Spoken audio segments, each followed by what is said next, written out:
Բագրատ Սրբազան, ինչ մենք խոսում էինք, նա նորից գրառում է կատարել, սա կարդամ, հա,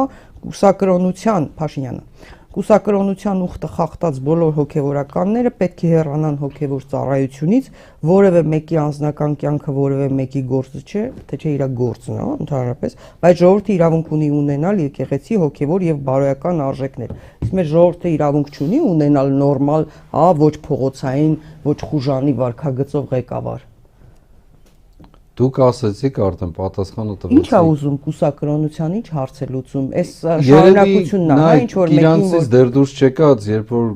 սպառնում էր ժողովրդին հանձնելու, չհանձնելու, պատերազմ եւ այլն, կհիշեք։ Եվ ասում են պետք է հանձնենք, եւ հիմա էլ պետք է հանձնենք, ես մի բան եմ ասել եմ սուլթան ես, խան ես, ինչ ես, որ դու կարող ես ինքդ քեզնով որոշել ես ամեն ինչ եւ հայտարարությունները։ Հիմա էլ երևի որոշել է դառնալ, ինչպես ասեցի, միապետ եւ եկեղեցու գլուխ եւ պետության գլուխ ամեն իմաստով։ Արդեն տեսնում ենք նախագահի ինստիտուտը ստորացված մի կողմ դրված,